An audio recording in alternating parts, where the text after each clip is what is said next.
The Texas wind of Atihan moved like a thief, stealing breath as it carried the thick perfume of ripening cotton mixed with the cold, metallic trace of institutional cruelty across the vast Edwards plantation. Beneath a sun that seemed intent on punishing the land for daring to exist, a woman named Odessa worked her way through the endless white rows with a precision so exact it felt almost mechanical. To anyone watching the overseer perched high on his horse, or the master's guests lounging on the veranda, she was nothing more than property.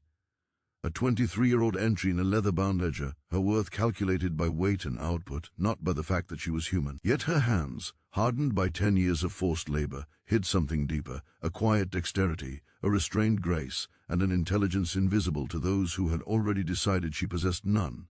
They watched her gather weeds by the creek at dusk and dismissed it as the simple-minded superstition of a Negro girl. They saw her weaving small, nondescript pouches from scrap fabric and laughed at her magic tricks. The overseer's wife had once made a spectacle of it during a tea party, her voice dripping with the expensive silk of her status as she mocked Odessa's weeds and wishes. But as that laughter echoed across the shaded porch, Odessa, standing in the doorway with a tray of crystal glasses, absorbed the sound like the very cotton she picked absorbed, blood silently, completely, and with a stain that would never truly wash out. Behind her carefully crafted mask of neutrality, a cold, ancient intelligence was beginning to crystallize into a singular lethal purpose. In the mid-9th century, Texas was not just a state. It was a brutal frontier where the machinery of slavery collided with the lawless violence of Western expansion. Just 6 years after its admission to the Union, the territory had become a hunting ground fueled by the recently passed Fugitive Slave Act, which turned every road into a gauntlet and every stranger into a potential kidnapper. The Edwards plantation was the crown jewel of this misery, spanning 3,000 acres of rich river-bottom land. Thomas Edwards, a man who viewed himself as a pioneer of modern plantation management, ran his estate with the cold efficiency of a factory. Here, the whippings were scheduled, the rations were measured to the ounce, and the security was outsourced to a specialized network of violence. Teen men, led by the veteran tracker Jake Morrison, formed a perimeter of fear around the property. These were not mere guards. They were professional hunters of human beings, men who understood the geography of desperation better than the people trying to navigate it. They knew the hiding spots in the brush, the sympathetic voices in the nearby towns, and the exact speed at which a starving man could run before his lungs gave out. To the world, they were the enforcers of order. But to Odessa, they were the first variables in a mathematical equation of vengeance that she had been solving in her mind for 2 long years. Knowledge was the only currency available to those whom the law had declared bankrupt, and Odessa was a master of accumulation. She had spent her nights and her few hours of freedom studying the patterns of the teen men who kept the plantation in a state of siege. She knew that the Schneider brothers, Karl and Wilhelm, were immigrants who saw human trafficking as their shortcut to the American dream, preferring the eastern woods where the shadows masked their ambushes. She knew that young Silas Green, only 19 and already hollow-eyed, drank to silence a conscience he couldn't quite kill, while Marcus Whitley, a freedman who had betrayed his own for profit, relied on a cold, clinical knowledge of escape routes to trap the unwary. Odessa watched their rotations, their eating habits, and the way they treated their equipment with the same clinical focus she applied to the growth cycles of the toxic flora that thrived in the plantation's neglected corners.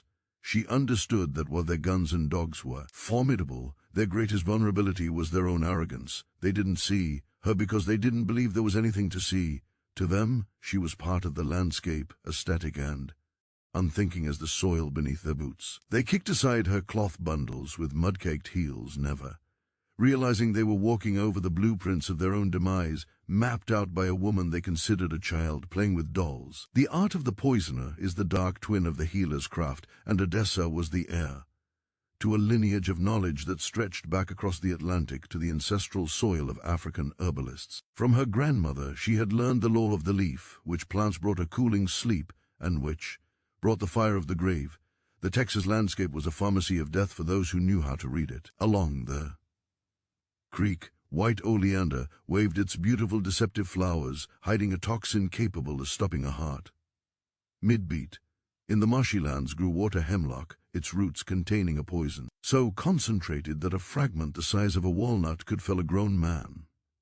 Around the quarters, Jim's weed sprouted in the disturbed earth, its seeds packed with alkaloids that induced delirium, seizures, and eventual respiratory failure. Even the castor beans grown for industrial oil contained ryan, a substance of such lethal efficiency it would remain infamous for centuries. For months, Odessa had been harvesting these weeds, drying them in the rafters of the smokehouse and grinding them into fine, flavorless powders using a stone buried beneath her cabin floor. The cloth pouches that drew such mockery were not charms. They were chemical delivery systems prepared with the patience of a strategist who understood that in asymmetric warfare, one does not charge the front gate. One quietly contaminates the well. The spark that finally turned Odessa's preparation into a wildfire occurred on a humid night in late spring following the capture of a young man named Kato. He had been a dreamer, a boy who believed the stars would lead him to Mexico, but the hunters had found him 3 miles from the river. They brought him back, not just caught but broken, a living warning to the 47 others on the ledger.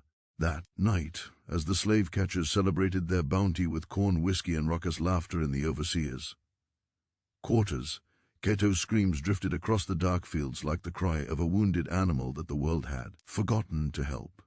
Odessa sat on the edge of her pallet, listening to the sound of a human spirit being systematically dismantled. In that darkness, something within her finally fused together, a cold, unyielding resolve that replaced fear with a calculated terminal mission. She would not merely run. She would dismantle the machinery of their terror piece by piece. She would turn their habits, their vices, and their very assumptions of superiority into the instruments of their execution. As the first light of dawn touched the Edwards house, the era of endurance ended and the campaign of the ghost began. The mathematics of vengeance were set. Men were marked, and Odessa was the only one who knew that the hunting season had officially changed. The execution of the plan began with Jake Morrison, a man whose life was a series of rigid, unbending lines. He was the primary architect of the plantation sphere, a veteran tracker, who believed his mastery of the Texas landscape was absolute. Every Monday and Thursday, as the first gray light bled into the horizon, Morrison patrolled the north fence line, a stretch of perimeter that bordered the untamed brush where desperate souls often sought refuge. His routine was his armor, but to Odessa it was a road map to his grave. She had spent months observing his stop at the winding creek, watching the way he would dismount with a groan of aging joints to water his mare and refill his own tin canteen. He was a man of specific, predictable appetites, particularly his reliance on a worn leather pouch of chewing tobacco that never left his vest pocket. Odessa understood that a sudden, violent death would spark an immediate inquiry, so she opted for the slow erosion of his physical system. She began by treating the sandy soil near his favorite watering hole with trace amounts of pulverized water hemlock root. This was not a strike intended to kill instantly, but to initiate a systemic decline. She watched from the edges of the cotton rows as he unknowingly ingested the microscopic harbingers of his own end, his arrogance blinding him to the fact that the very earth he patrolled was now working to reject him. Water hemlock, or cicuta, contains the potent unsaturated alcohol known as cytoxin. Its molecular structure, which can be represented as sided wine-2-0-2, acts directly on the central nervous system, causing a cascade of neurotoxic effects that mimic the symptoms of exhaustion or sunstroke. For 2 days, Morrison complained of heavy limbs and a nagging pressure behind his eyes, attributing the malaise to the oppressive July heat. Odessa, maintaining her mask of quiet servitude, saw the tremors in his hands as he reached for his tobacco.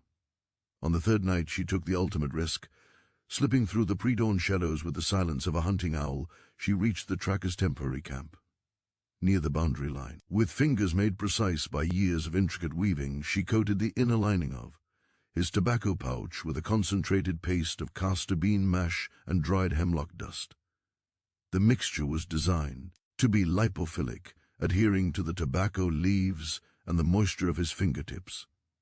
When he next placed a quid in his cheek, the toxins would bypass the digestive system, entering the bloodstream directly through the mucosal membranes of the mouth.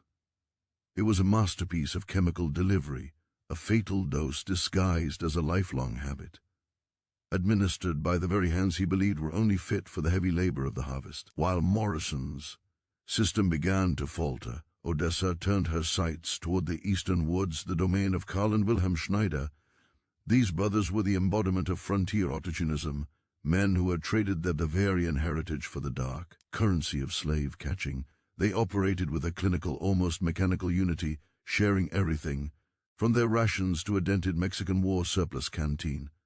This bond meant to ensure their survival in the harsh brush became the very vector Odessa would exploit. To reach them, she first had to master the iron teeth of the plantation security under the secret tutelage of the plantation's blacksmith, who saw the fire in her eyes and asked no questions.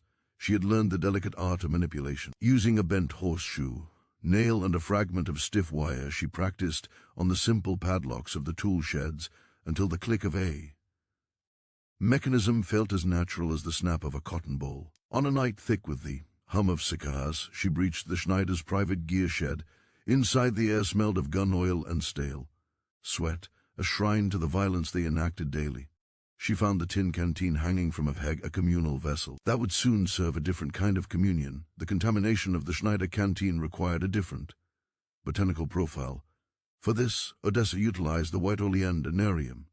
Oleander, a plant whose beauty masked a lethal concentration of cardiac glycoside. These compounds, specifically oleandrin, interfere with the nervous commas at paced pump in heart muscle cells, leading to erratic rhythms and eventual cardiac arrest. She mixed a tincture of the crushed flowers with a fine powder of Jim's weed seeds, creating a cocktail that would induce both physical collapse and mental disorientation. She didn't seek a rapid death. She needed a pattern of illness. If multiple men fell to varying degrees of the same symptoms, the plantation doctor, man of limited imagination and even more limited medicine, would inevitably conclude that a localized outbreak of cholera or dysentery was to blame. She reintroduced the tainted water into the canteen, the poison clear and tasteless, as invisible as the woman who placed it there. As she relocked the shed and melted back into the darkness of the slave quarters, Odessa felt a strange cold clarity. She was no longer a piece of property recorded in a ledger. She was the lead architect of a biological insurrection, rewriting the laws of the plantation with the ink of the forest. The heat of July intensified, turning the Edwards plantation into a shimmering crucible of dust and tension. The creek ran low, exposing the gnarled, toxic roots of the hemlock that Odessa continued to harvest under the cover of the protection bundles she left along the paths. These bundles were now part of the plantation's folklore, a source of constant derision among the white inhabitants who saw them as proof of Odessa's primitive mind. This mockery was her greatest shield. The more they laughed at her magic, the less they looked at her hands. Meanwhile, Cato remained in the barn, a broken testament to the hunter's efficiency, his presence a constant low-frequency hum of trauma that fueled Odessa's resolve. She moved through the fields with her cotton sack, her back aching and her skin scorched, but her mind was a cool, dark room where she checked off the variables of her plan. She watched Jake Morrison stumble during the morning muster, his face a sickly gray that he tried to hide behind a mask of irritation. She saw the Schneider brothers passing their canteen back and forth in the eastern woods, drinking deeply of the malady she had prepared for them. The first threads of the web were tightening, and the hunters, so used to the role of the predator, were finally beginning to realize that the landscape they thought they owned had started to bite back. The transition from superstition to tragedy occurred with a suddenness that paralyzed the Edwards plantation. On the morning of July 10th, the routine of the north fence line was shattered when Jake Morrison's mare returned to the stables alone, her reins trailing in the dust. They found the veteran tracker near his usual watering spot, his body arched in the final agonizing contractions of a grand mal seizure. To the plantation doctor, the symptoms were a confusing mosaic of neurological distress and gastrointestinal failure.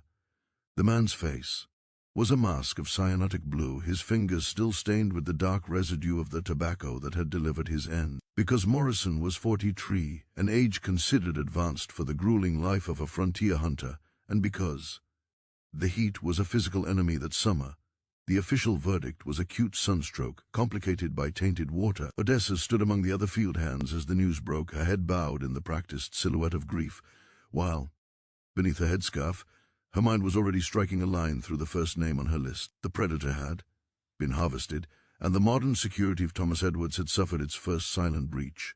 The mathematics of mortality were beginning to balance the ledger of blood. By noon the following day, the outbreak claimed its next victims. Karl and Wilhelm Schneider were found in their shared tent, trapped in a cycle of violent emesis and cardiac arrhythmia that no frontier medicine could touch. The oleandrin she had introduced into their canteen had done its work with devastating efficiency, disrupting the electrical rhythm of their hearts until their pulses became nothing more than the erratic fluttering of trapped birds. The plantation doctor, now joined by a colleague from the neighboring county, moved between the dying men with an air of mounting desperation. They spoke in hushed, urgent tones about miasma and swamp fever, their scientific understanding restricted by the very prejudices that blinded them to Odessa's agency. They recommended a quarantine, insisting that all water be boiled, a directive that ironically served Odessa's purpose by creating a climate of medical crisis that camouflaged her targeted assassinations. The Schneider brothers, who had come to Texas to build a future on the sale of human flesh, found their American dream ending in a shallow grave behind the gear shed. Their Germanic precision had been no match for the botanical chaos Odessa had harvested from the riverbanks. The focus of the campaign then shifted to the youngest and most vulnerable of the crew, Silas Green. At 19, Silas was a boy playing a man's game of violence, his nights plagued by the memory of Cato's screams. He had taken to seeking refuge in the bottom of a whiskey bottle, trying to drown a conscience that hadn't yet been completely cauterized by the trade. Odessa recognized his alcoholism not as a vice, but as a strategic opening. She prepared a special vintage for him, a bottle of cheap rot gut she had scavenged and refilled with a concentrated tincture of Gimson weed, demonium and water hemlock. The alkaloids in the gems weeded primarily. Atropine and scopolamine would induce a state of terrifying delirium before the respiratory paralysis set in. On a night when the air was so thick it felt like breathing through wool, Odessa moved toward the back entrance of the slave catcher's quarters. She placed the bottle just inside the door, positioned where the light of a guttering candle would catch the glass.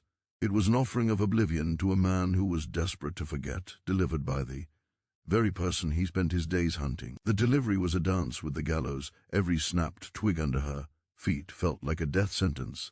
Yet Odessa moved with the fluid, silent grace of a ghost. She knew that Silas, in his current state of alcohol-fueled paranoia, would see the bottle as a godsend or a forgotten treasure left by one of his fallen comrades. There was a cruel irony in the chemistry of her choice. The atropine would dilate his pupils to the point of blindness, literally preventing him from seeing the world as he slipped out of it.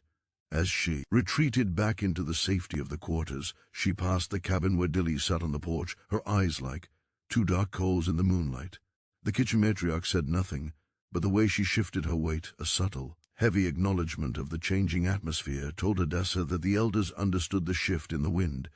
The silly girl with her weeds was gone. In her place was a silent reaper who had learned to weaponize the very landscape of her captivity. The plantation was no longer just a site of labor. It had become a laboratory of resistance where the laws of chemistry and psychology were being rewritten in the dark. As July 12th dawned, the Edwards plantation was a house of mirrors where fear and celebration existed in a precarious, suffocating balance. 5 men were dead, and the remaining 5, the 3-man team of Fletcher, Price, and Sullivan, along with the freedman Marcus Whitley, were descending into a state of hypervigilance that bordered on madness. Master Edwards, driven by a toxic mix of pride and denial, refused to cancel his upcoming birthday celebration, insisting that the fever would not dictate the social calendar of a gentleman. This stubbornness was the final piece of Odessa's puzzle. The celebration would require an influx of provisions, including a specific barrel of whiskey intended as a reward for the security detail. Working under Dilly's sharpie direction in the main house kitchen, Odessa found herself perfectly positioned to infiltrate the cellar. The transition from the fields to the great house brought her closer to the heart of the system she intended to decapitate. She was now a shadow in the halls of power, her apron pockets heavy with the powders of the marsh, waiting for the moment when the plantation's elite would raise a toast to their own destruction. The Edwards Manor was a monument to a curated delusion, a white-pillared sanctuary built upon the marrow of those it enslaved. As the heat of July reached its oppressive zenith, the house was transformed into a hive of frantic activity in preparation for Master Edward's birthday celebration. For Odessa, the transition from the grueling cotton rows to the stifling heat of the great house kitchen was a strategic promotion. She was no longer a distant figure in the fields. She was a shadow moving through the very arteries of the plantation's power. The kitchen was the domain of Dilly, a woman whose skin was etched with the maps of 40 years of servitude and whose eyes held the weary wisdom of a survivor. Dilly ran the kitchen with a sharp tongue and a heavy wooden spoon, ensuring the elaborate demands of the Edwards family were met with surgical precision. To the white inhabitants of the house, Odessa was merely an extra pair of hands, an invisible extension of the kitchen's machinery. They spoke of the fever that had claimed 5 of their hunters, as if it were a wandering ghost, never imagining that the architect of that mortality was currently peeling potatoes at their feet. Odessa maintained her performance of simple-minded obedience, her movements quiet, and her gaze perpetually fixed on the floorboards, while her mind mapped the vulnerabilities of the house's most secure spaces. The cellar was the plantation's treasury, a cool subterranean vault where the finest provisions and the most dangerous opportunities were kept under lock and key. The heavy brass key to the cellar door hung from a cord around Dilly's neck, symbol of her trusted status, and the final barrier between Odessa and her remaining targets. On the afternoon of the 12th, the opportunity Odessa had been calculating for weeks presented itself in a moment of engineered chaos. A younger kitchen worker, trembling under the pressure of the upcoming feast, accidentally overturned a massive cauldron of simmering beef stock. As the scalding liquid surged across the floor and Dilly's thunderous reprimands filled the steam-choked room, Odessa moved with the fluid predatory grace of a night hunter. In the confusion of the cleanup, she positioned herself behind the matriarch, her fingers dexterous from years of weaving, delicately unfastening the knot on the key cord. The key slipped into her apron pocket with a silence that felt like a scream in her own ears. She immediately volunteered for a water run to the well, an errand that provided the necessary minutes to slip toward the side of the house, where the slanted cellar doors were partially concealed by a thicket of white oleander. Inside the damp, earthen-smelling dark of the cellar, Odessa found the barrel she sought, marked in chalk with the initials for the security detail's celebratory reward. This was the vector for the 3-man team of Fletcher, Price, and Sullivan, men who operated with a pack mentality and would drink from the same poisoned source. For this group, Odessa had prepared a concentration of rice and the lethal lectin derived from the Rainer's communist plant. Ryan works by entering the cells of the body and preventing them from assembling the proteins they need. Without these proteins, the cells die, leading to systemic organ failure. She carefully pried the wooden bung from the barrel and introduced a viscous clear tincture of the toxin, ensuring it would mix thoroughly with the amber whiskey. The dosage was calibrated with the cold precision of a chemist. It would not strike immediately, but would initiate a slow, irreversible decline that would manifest hours after the first toast was raised. As she replaced the bung and retreated from the cellar, relocking the door and returning the key to Dilly's person during the final frantic push of dinner service, Odessa felt the weight of the upcoming mortality settling into her bones. The mathematics of vengeance were nearly complete. The trap was set, and the hunters were about to celebrate their own demise. The night of July 13th was an exercise in grotesque contrast. The lawn, the elite of Texas society gathered in silks and linens, their laughter mingling with the strains of a fiddle, while the enslaved staff moved through the shadows like ghosts, serving a feast they would never taste. After the formal dinner, Master Edwards called forward the remaining hunters to receive their bounty for maintaining order during the crisis. Fletcher, Price, and Sullivan stepped onto the veranda, their faces flushed with the arrogance of men who believed they had survived the fever. Odessa watched from the kitchen window as the overseer poured the poisoned whiskey into their tin cups. She saw the amber liquid catch the light of lanterns, a lethal communion disguised as a reward. They raised their cups to the master's health, the irony of the gesture thick, enough to choke the air, and drank deeply. Within their systems, the ricin began its silent molecular sabotage, beginning a countdown that would end in a cluster of identical illnesses. By dawn, the pack was broken, though they didn't yet know they were already ghosts walking. The final variable was Marcus Whitley. As a freedman who hunted his own for profit, he was a predator who understood the mask better than any white tracker. He lived in a solitary cabin on the edge of the woods. His suspicion, a suit clear his throat of armor he never removed. Odessa knew that. Whitley would never drink from a communal barrel or accept an offering from the house. To reach him, she had to weaponize his own paranoia. She had observed that Whitley relied on a specific well near the stables, one he believed was cleaner than the river-fed sources used by the field hands. For weeks, she had been burying bundles of water hemlock and oleander roots near the well's drainage pipe, allowing the toxins to leach slowly into the water. But for the final strike, she needed something more direct.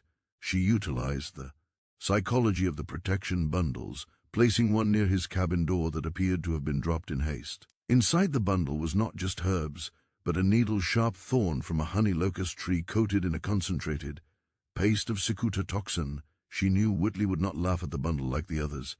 He would investigate it, his calloused hand seeking to dismantle the magic he despised.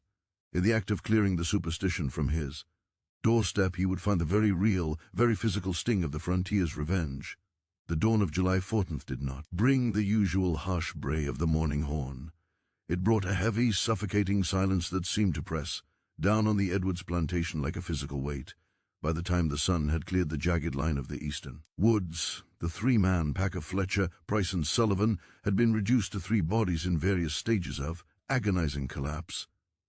The ricin had performed its molecular purge with a cold mathematical certainty, systematically deactivating the ribosomes within their cells, specifically targeting the 28-DU RNA.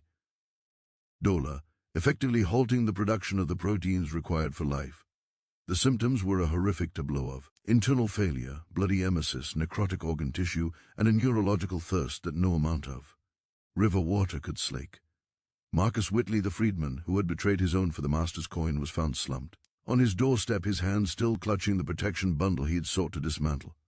The honey-loused thorn, coated in a concentrated paste of tecutotoxin, had delivered a lethal dose directly into his bloodstream through a single insignificant scratch. 10 men, the entire original security apparatus of the Edwards estate, had been eliminated in a span of 4 days. Thomas Edwards, once a man of clinical logic and modern efficiency, now paced his study in a state of fractured reality, surrounded by the ghosts of his own hubris. The fever had become a massacre, and for the first time in the history of the plantation, the hunters were extinct. The investigation was led by a magistrate from the county seat, a man whose eyes were as cold and sharp as the scalpels used by the plantation. Doctor. He arrived on a property that smelled of lie and visceral fear, where the white inhabitants looked at every shadow as if it were moving.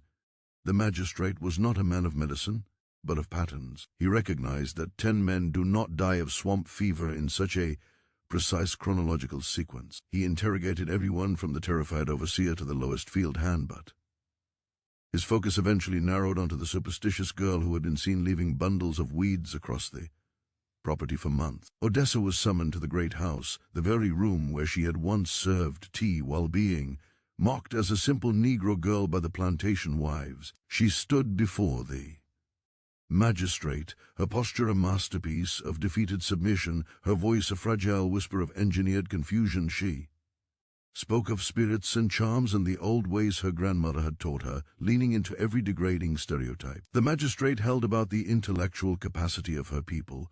She showed him her remaining bundles, harmless arrangements of sage, wild onion, and scrap cloth, and wept with a convincing terror at the suggestion that her protection had somehow failed to save the men. This standoff was a psychological duel between 2 vastly different worlds. The magistrate possessed the law, the guns, and the education of the ruling class, but Odessa possessed the truth and the absolute invisibility granted to her by his own prejudice. He looked for a chemist, a sophisticated rebel leader, or a conspirator among the men. He found only a simple woman who believed in weeds and wishes. The doctor, unable to find any physical evidence of mineral poisons like arsenic or lead in the food, suppliers, was forced to concede that the cause remained an atypical contagion or perhaps a localized strain of cholera. Without a weapon, a confession, or a single witness, the law of the white man reached the limits of its power.